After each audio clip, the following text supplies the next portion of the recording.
What is up, guys? Welcome back to another episode of Boleros. And before we start, I gotta say it. We're going to Game 3, baby! Game 3! More games. Jaja, More is that games. you? Yan ang gusto natin. Jaja, you? Channeling my inner Zaza Pachulia. And we're going to a winner-take-all Game 3 after the De La Salle Green Archers lay the smackdown on UP 82-60 after a 30-point loss in Game 1. Did you expect this, Maui or Sam? My first question. In-expect nyo ba to? Hindi ko in-expect tong finals na ganito na 30-point win yung game 1 tapos yung game 2 22-point win. Demolition job on for both teams. Yes, Games. a demolition job. And I was in shock that this was such a lopsided win, especially in the second half for La Salle. But we'll get to it. Let's start first with our initial thoughts for this game. And let's start first with Sammy. I'm the one hosting today because Sammy is a bit sick. But we didn't hear from Sammy after game 1. So we're gonna hear from Sammy. Now it's game 2. Sammy, what did you think of this game? Ako, I'm in shock. I did not expect this series to be like this. We all called it to be a competitive series. Sabi natin magiging close series. So, sorry, by the way, medyo raspy or pause yung boses ko. Still sick. So, pasensya na dun sa mga listeners. But, yun. So for me, just I don't want to get into the details, pero I really did not expect both games to be this lopsided, di ba? Yung UP and then ngayon Lasal yung nanalo. But happy na may game 3. More games means more content for us. Pagtingnan mo yung score, medyo boring in the sense na tambakan. Nung first game, to be honest, hindi ko tinapos. Ngayon namang second game, tinapos ko because I thought UP would make a run. Especially nung, I think Harold Alarcon, they called the timeout. After that, Harold Alarcon scored 2 straight buckets. I thought UP would make a run. So I thought so too. I thought na here we go. Oh, exactly. Kaya tinapos ko, but actually sabi niya, ano na score? Sabi ko, third quarter, up by 20 na or something like that. Sabi niya, maglilinis na. Naglinis na siya ng kwarto, hindi na niya pinanood kasi ayaw na niya, natambangan na. So, frustrate na siya. But, disappointing na ganun. But, I'm happy na magkaka-game 3 kasi it makes it more exciting. Although, Gab, I think you mentioned it. I'm just disappointed na Wednesday yung magiging game 3, no? Oo nga. I don't know how they plan this. Pero, well. Sige, bahala na. UAAP, why? Pwede naman Sabado. Tapos na ang cheer dance. Diba? Wala na kayo nakascheduled for Saturday. Move sa Saturday. I mean, Wednesday, good grief. Anyway, Maui, your initial thoughts for this game? Yeah, I think I share the same sentiments regarding yung Wednesday game. It's crazy that the UAAP has decided to make the game 3 a Wednesday. I don't know, did they not expect a game 3? Did they expect UP to get 2-0 in the finals against any team? But yeah, I thought this game was competitive from the get-go. I was actually scared for La Salle nung start ng game because it started 12-2. But I saw yung energy ng La Salle and was hoping that some of their shots would go in. I really thought that si VJ David, a player that we've been calling out sa episodes namin, hit 2 crucial 3-pointers that kept La Salle in the game. If he didn't make those 3-pointers nung first quarter, maybe UP could have blown out the game the whole way. It's crazy to think that La Salle won this game by 22 points with Evan Nelly and Kevin Cambo, I think, combining to shoot 4 for 29. 4 for 29. Yeah. That's crazy, di ba? Parang if this was the La Salle iteration nung coach ni Manong Derek, I don't think that they would have been in the game if Kevin Cambao and Evan Nelly shot 4 for 29. I was talking actually to a very close Lasal friend na diehard Lasal. I think she's been watching the UAAP ever since she was young, before 10 years old pa.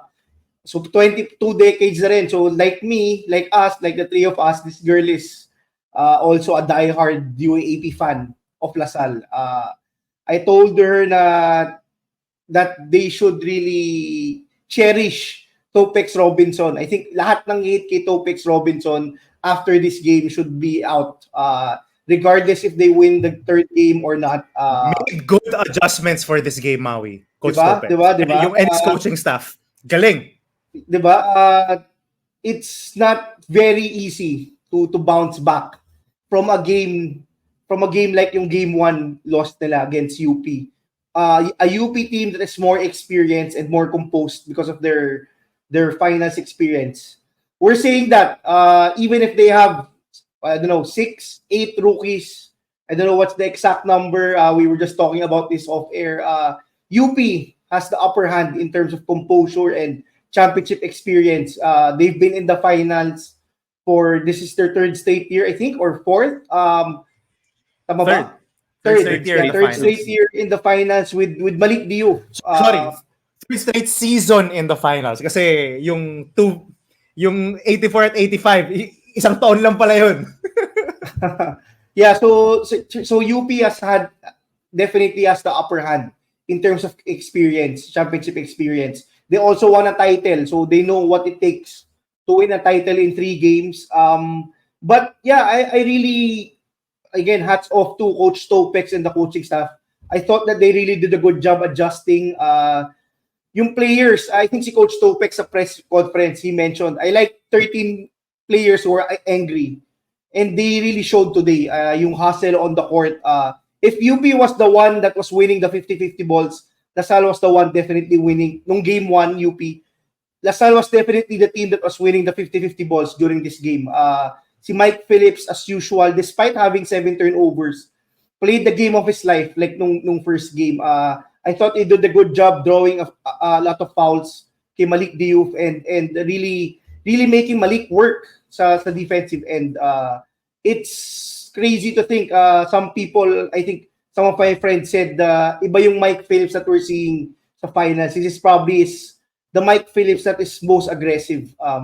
So yeah, definitely the adjustments for Lasal was critical, especially yung preparing the players' mindset coming into this game. And we have to give a shout out to 2 players that we've been also calling out for the season. I think si Gabby and I would agree that the key to the win today for Lasal was definitely yung 3-point shooting nila. And VJ David and Francis Escandor Dayam, they hit 4 3-pointers each. All of them were very crucial. All of them, especially VJ David, as I mentioned, yung sa first quarter, those 2 3-pointers really kept them in the game when they were struggling nung start. Again, it was really yung coaching staff really did a good job. Getting Kevin Kiambao from the bench was a ballsy move also from Coach Topex. This is a guy that finally got his first win sa finals ng UAAP and NCAA. I think is 0-7. So this is his first win in the finals. Talaga? This is his first win. He didn't win nung Lyceum siya. So this is a breakout win also for Coach Topex.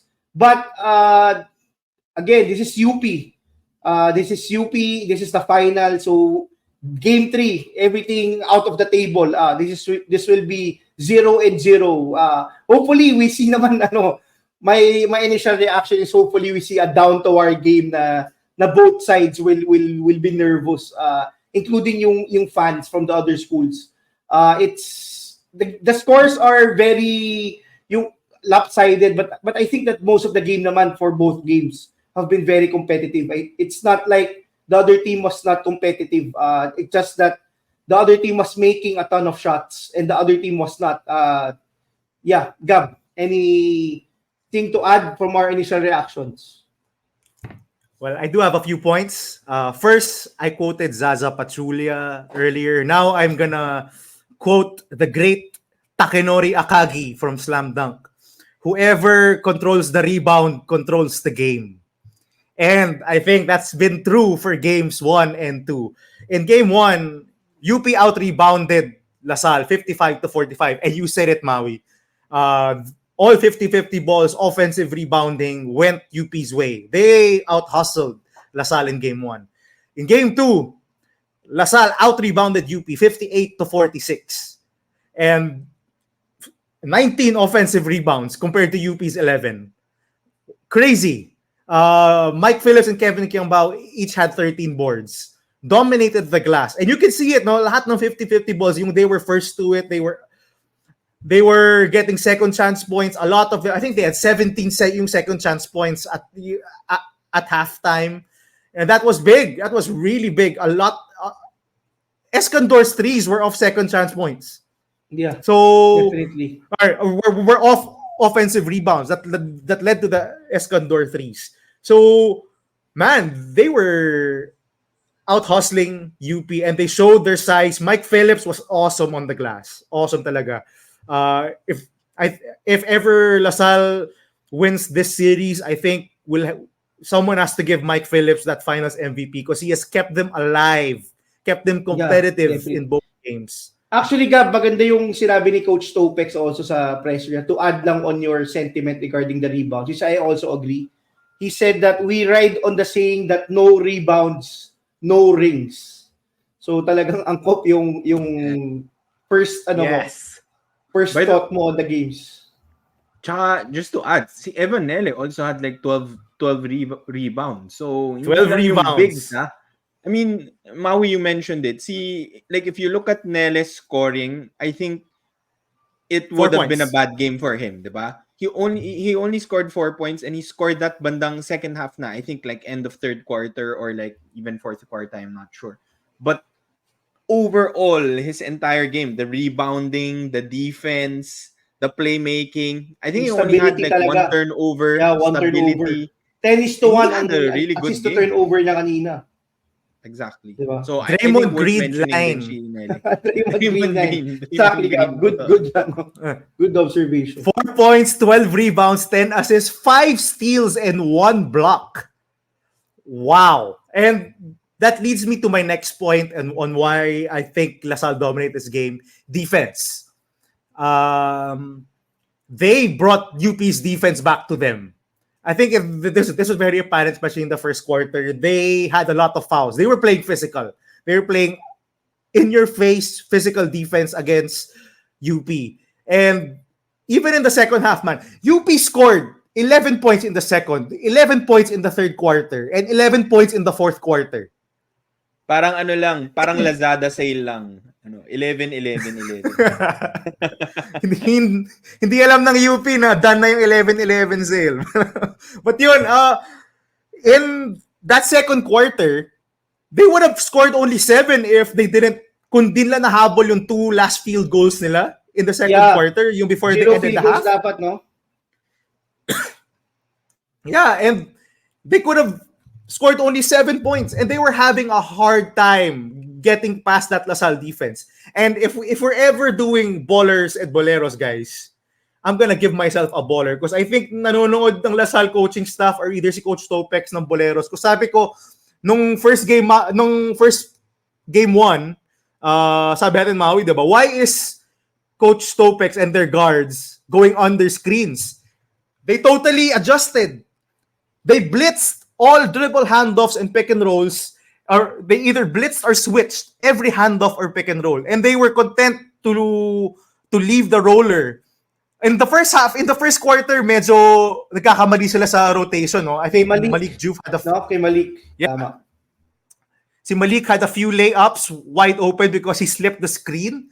But in the second half, they adjusted pretty well. And KQ was awesome being that help defender off that blitz of the pick and roll. And they were content to leave either si Malik Diouf or sila Turkulas or even si Belmonte to make plays off that pick and roll. And for the most part, they could not score over KQ. KQ was awesome on defense. Malik Diouf had a traveling against KQ. He elbowed KQ in the jaw. Yeah, he had 2 blocks on Belmonte. He had another contest on Lopez. He was awesome on defense. So, yeah, that's my second point. LaSalle's defense was better in this game. A lot better than in game 1. And they answered the call. They adjusted pretty well. My third point, magpasalamat ang LaSalle sa lahat ng kanilang kaliwete.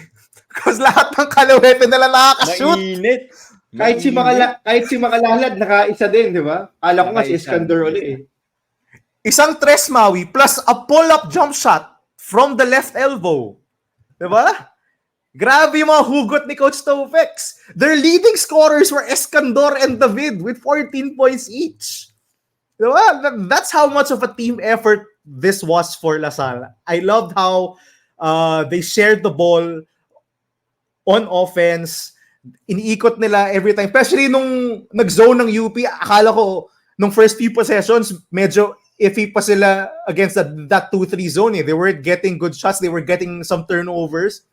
Pero pagbalik ni Evanele and ni KQ in the game, iniikot yung na nila yung bola, then they were getting a lot of easy baskets. I remember their first basket against that zone was Evanele attacking from a closeout and dishing it to Raven Cortez for that floater in the middle of the paint. Yes, so much composure from this LaSalle team. And another point, for those who say that Evanele is a choker, take a look at in the fourth quarter when UP was supposedly to make that run. Sammy, di ba yung sabi mo yung 2 shots ni Alarcon off that UP timeout? Who was the first LaSalle player to score? It was Evanele, who got a mid-range jumper off that free throw line range, and on the next play, dished it out to CJ Austria for a wide open 3. Those were 2 Evanele plays. So I don't think you can we have to appreciate you Evanele more. I think Maui, you told this to one of our commenters. We have to give Evanele some credit. He has adjusted his game this season. He's not a choker anymore, and he's made big plays over and over again this season. So kudos talaga to LaSalle. Let's go muna to UP. Why did UP lose this game? What did you see from UP? Let's go with Maui first. Maui. Yeah, I thought that they couldn't match talaga yung energy tsaka yung effort ng LaSalle kanina. That was a big thing. I thought that yun yung problem ng LaSalle nung game 1. And I also think that yung adjustments ni Coach Topex caught them off guard. We talked about this, Gab, the previous pod. I think we wanted LaSalle to go small because they really struggled when they went big. And Coach Topex did the exact same thing. I think that KQ exclusively played the 4. This made it harder for UP to really beat them off the dribble kasi it was now 3 perimeter defenders plus KQ and Mike Phillips as a help defender, which was different nung game 1 since si KQ was also a perimeter defender that time. But I thought that they really looked flustered the whole game. Si Alarcon had a few very, very bad shots nung second and third quarters. They looked rushed. I really thought that si CJ Cancino lang yung really played with composure a while ago. Aside from siyempre si Malik. Si Malik will always be the same player every game. He will not force shots. He will just let the game come to him and make his damage sa defensive end. But I really thought that they were rushing shots.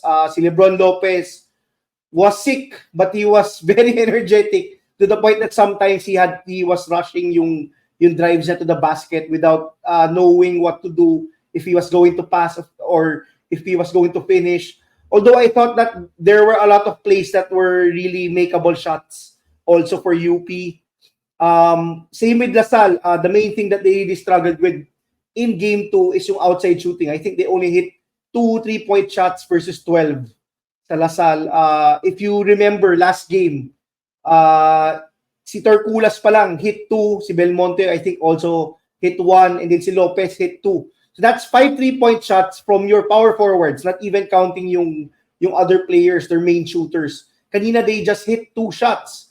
And I thought that the adjustment that LaSalle made, which you mentioned, Gab, blitzing the pick and roll, really did a good job. Maybe nung first quarter they had problems with Malik rolling to the rim, but yeah, nung second half, they were able to adjust. Two people immediately contested Malik Diouf on most of those rolls to the basket nung second half. So I really thought yung energy level during this game was really towards LaSalle. You can see sa rebounding pa lang ng key players ng LaSalle, Kevin Kiambao and Evan Nele struggling but making their mark on the defensive end and all other aspects, with Evan Nele providing that stability and Kevin Kiambao really becoming a beast on defense since his shot wasn't hitting his shot. But I think that during the third game, si Kagulangan will definitely get more minutes kasi I think yung minutes si Felicilda kanina look really horrible. Yes. Diba? He was... I think all of us agree. Why were they not playing JD more? Yeah. We were talking about it before you arrived, Maui, actually. Yeah. I think definitely no holds barred game 3. Definitely Kagulangan should play at least 25 minutes. Close to 30 in my opinion. I think yung stability and composure ni Kagulangan ni JD Kagulangan will be needed, especially in a do or die game 3. Si Felicilda has been a very welcome sight the whole season, but I think it's JD time. Yung minutes ni Felicilda kanina was very ugly. He was, I think, a minus 20 plus a while ago. But yeah, Yep. really, si Abadiano also didn't contribute that much kanina. But really, I really thought that si CJ Cancino lang talaga yung very composed kanina. They really look flustered, and if yung comments namin sa LaSalle ng first game that they were rushing things, they were rushing shots, they were not looking to set up yung plays nila. It was now UP having that problem during game 2. And I think yung adjustments talaga ni Coach Topex, especially on the defensive end and yung rotation that he played in the game, really did wonders with disrupting yung offense ng UP a while ago. Yeah. Those are my initial thoughts. Sammy. UP. I agree, Maui, actually. I think overall, I don't know, kulang lang ba sa energy yung team or lahat ba sila may sakit? Alam ko si Francis Lopez lang yung may sakit. Kasi diba, LaSalle won the 50-50 balls, diba? Tapos, I think, as you mentioned, si CJ lang at si Malik yung talagang solid kanina. Malik obviously was in foul trouble, so maybe he couldn't, get as much as he wanted because he was in and out of the lineup. But I was really surprised with CJ because number one, CJ was really good. He was aggressive, may game face siya, and he was getting the foul calls, diba? So when they couldn't score, CJ got a couple of free throws. I was so surprised. He played less than like 15 minutes, I think. Tapos I brought it up with Gab din kanina. Sabi ko, bakit si JD parang nawala for like a long time? Tapos I think you mentioned it nga.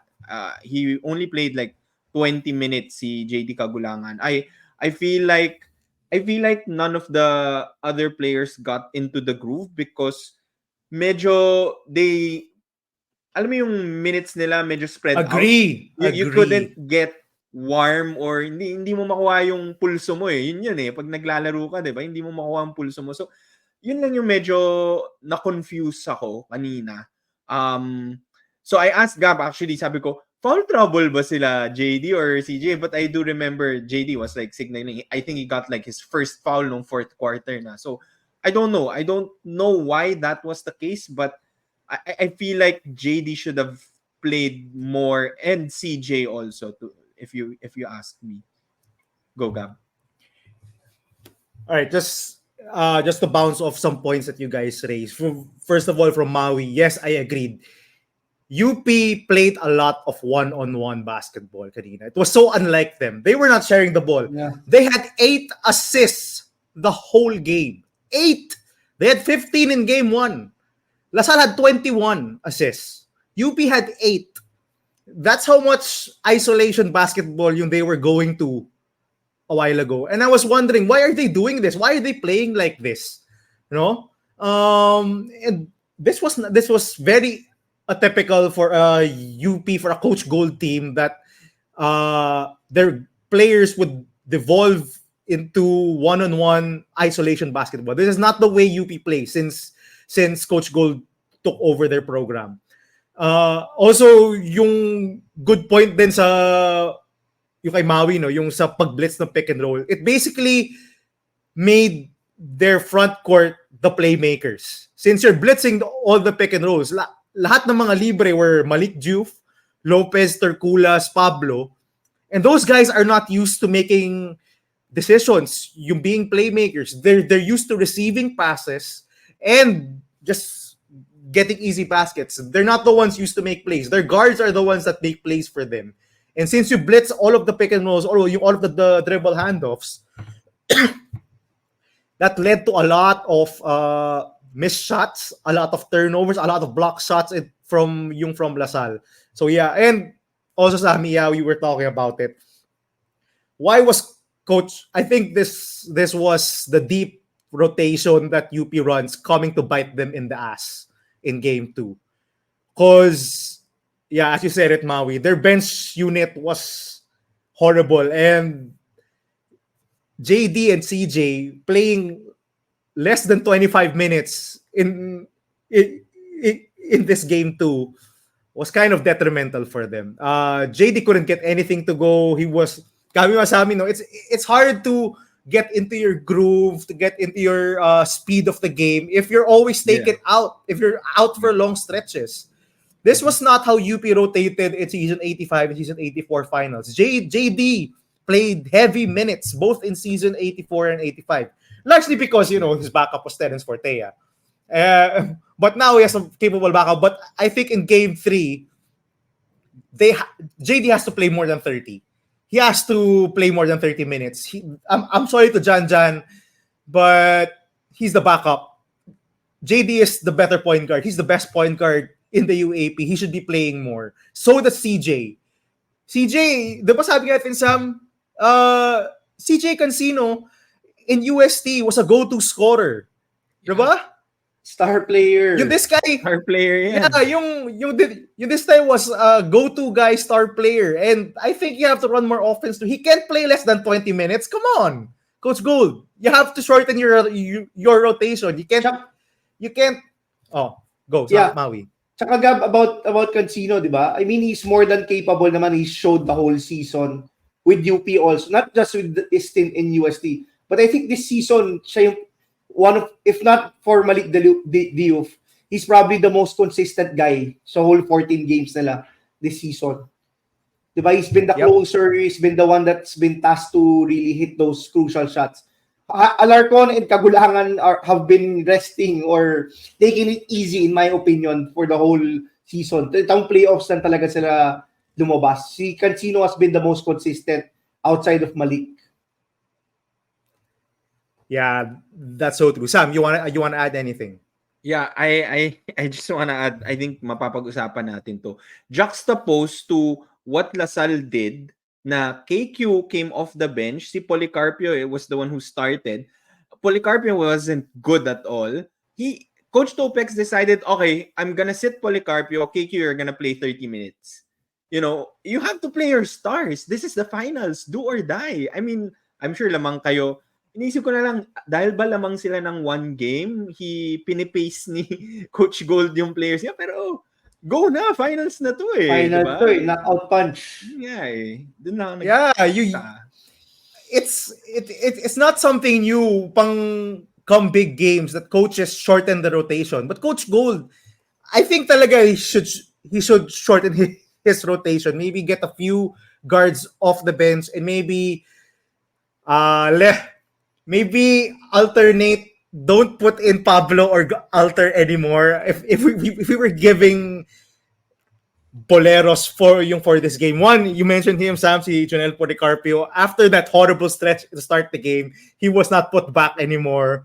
Again, Maui, we said this. If Coach Stopex is preferring to play Joaquin Manuel over you, you're kind of doing something wrong. And Jonel Policarpio was definitely doing something wrong when he started the game because he was never put back in. But yeah, the bigs of UP, my goodness sake. Sean Alter played 2 minutes and he was a -6. Kahit si Pablo, Luis, diba? He played 12 and he's a -13. So these two guys don't play naman at the same time. Imagine being a minus 15 yung backup ano nila. Sorry, minus 19 yung backup big man nila for what? 15 minutes of playing time. Yeah, man. And we were talking about this. No, this is a big step down from Henry Gallenato in season 85. When Henry Gallenato entered the game, there was not much of a drop off because despite being small in size, he was still a pretty capable rebounder, rim protector, and inside scorer. He held his own in the paint, despite being small. But these two guys, man, Sean Alter and Luis Pablo, were taken advantage of a lot of times, and they were exposed defensively talaga. Salle had a lot of paint points. They attacked the paint and they had a lot of kickouts. They couldn't get rebounds to save their lives. A lot of offensive rebounds, as we said, went to Salle. But yeah, maybe short stretches in game 3 for either Pablo or Alter, but 15 minutes minus 19, I think that tells you all you need to know. Coach Gold made a gamble in the third quarter. Malik Diouf got his third personal early in the third quarter, and Coach Gold kept him in, and you only took him out with 2 minutes left in the third. I think that's how worried he was of how worried he was of putting either Alter or Luis Pablo in the game, so he had to leave Malik Diouf inside.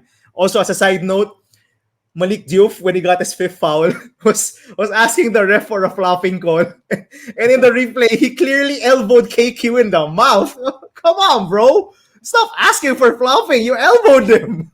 To be fair, let me just add, since minention mo yun, when that play happened, inisip ko din flop kasi we all know KQ did the exact same thing against Ateneo, I think last year. Nung remember that play. To his yeah, face, I remember that play. Tumama sa kanya. So, when I saw that and Diouf was like calling a flop, so I go, oh shit, ginawa ulit ni KQ. But, to be fair, when I saw the replay, may tumama naman. So, okay, to be fair, kay KQ tinamaan siya. Yun lang. But the first thing that came to my mind was last year when KQ flopped like that. It was the exact same play. So, yun lang naisip ko. Go ahead, Gab. Yeah. Another note from this game, Joaquin Manuel, I think, drawing the ire. Pare, trending yan. Trending. drawing the ire. Both schools hating on Joaquin Manuel. I really thought to myself when he got that technical foul, I was like, bro, you're not even in the game and you're still giving points to the other team. What the hell, Waki? Nakisali pa siya eh. Nakagago. Ay, naku. But yeah, Waki Manuel, man. Uniting both UP and LaSalle fans in the finals. Okay, boys, any final notes from this game or anything you want to take away for game 3? Sammy, you go first. Naisip ko lang, yung naalala ko yung sinasabi mo about the bigs, diba? You know who they could have used in this game? Si Gani Stevens, who's dominating in the mga preseason mga leagues that he's playing for, diba? He lost 20 pounds. Exactly. So he's dominating, and I was watching the game, sabi ko, sana nandito si Gani Stevens sa UP para at least may solid backup for Diouf. So, you're right, Gab. I medyo mahirap right now to look for a backup big. Wala yung Henry Gallenato or Gani Stevens man lang na player for them. In fairness to Luis Pablo naman, I think he's really playing off position. He was playing the 3-4 nung LaSalle Greenhill siya. I think nung under 18 nung Gilas, he was also playing that position. But unfortunately, because of the deep lineup ng UP in the 3 and 4 slot, he's been forced to play the 5 slot in college. So, LaSalle really did a good job exposing a Luis Pablo that wasn't really accustomed to playing that 5 slot. And I think, Gab, we share the same sentiments. We've been disappointed with how Sean Alter has turned out this season. I think he was very good nung early first round, but he's starting to become unplayable sa UP. So that's something to look forward to probably in game 3. It's one of our batchmates actually messaged me na yung game plan talaga ng LaSalle right from the get-go is try to get fouls kay Malik Diouf, which is why they run a lot of plays for Mike Phillips when the game started. And I think it's warranted. They take the 7 turnovers of Phillips just to get a few fouls from Malik so that they have to play Alter or they have to play Pablo, di ba? So they sacrifice probably a few possessions to get fouls from Malik Diouf and try to really pressure Malik Diouf sa defensive end ng floor. Because if you just let Malik Diouf become a help defender, then it's gonna spell trouble for you. Definitely. Some final thoughts. I thought that yung perimeter points talaga nung game is the big difference. If you look at the stat sheet posted by Pong Docanes, LaSalle had 44 perimeter points and UP had 16. I think that tells you the whole story.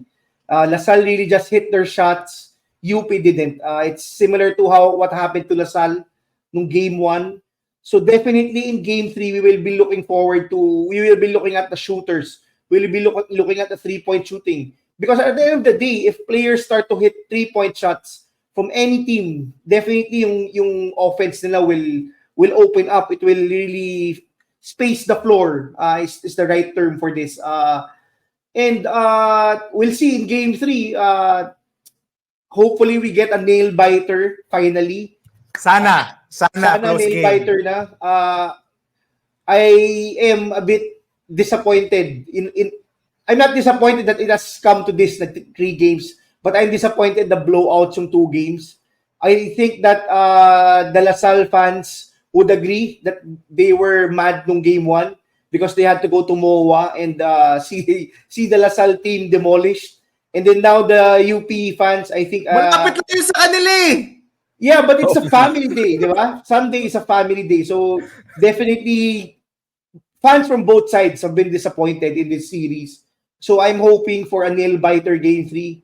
I'm hoping that we get one game 3 that we can talk about for decades to come. Similar to some of the games that we've talked about in our previous episodes, especially when we do our preseason episodes. I'm hoping for a classic. Yun lang. Right before we go, I do want to say this again. We're going to Game 3, baby! Game 3! For the women's division. Because the NU Lady Bulldogs forced also a Game 3 on Wednesday against the UST Lady Tigresses. So we're going to have 2 Game 3s on Wednesday. Honestly, I want to watch the women's one also. I think it's going to be exciting. Pero I think it's going to be at 2 o'clock, 12 o'clock, what's the schedule? So it's gonna be in the middle of the day. And on a Wednesday. On a Wednesday. Diba? On a Wednesday. So, for the working class and the students, definitely, who will watch the games? Probably only the seniors. Yeah. But by the way, good that you mentioned UST NU. Those teams are really good. Yung UST and NU, they're they're dominant. So good. They're very dominant and it's so fun to watch the women's game. Thank you at sa Pilipinas Live at napapanood din natin yung women's game. Pati juniors, di ba? Pati juniors. Stay tuned for that. We have content for that. So anyway, that's it, guys. Thank you all for listening. Our predictions are still alive, all of us. So to recap, I pick UP to win in 3. LaSalle, Sammy and Maui picked LaSalle to win in 3. So, let's see. Hindi ako happy na natalo UP but happy ako na may game 3 because I want a game 3. Yeah. I mean, hindi pa vindicated yung di ba, one of our subscribers said may malas si Sam nung kinall out niya na LaSalle mo sa champion. So the dream of LaSalle is still alive. I mean, anything can happen for game 3. But just to end, I don't think any of us predicted na it would be this lopsided, yung game 1 and game 2. Yeah, we all predicted game 3, but nobody predicted this type of games. So that's all I have to say, Kak. All right. And with that, thank you guys. Don't forget to like, comment, and subscribe and share this show. We love the people who've been tweeting about us, who constantly comment. So thank you. See ya. See you.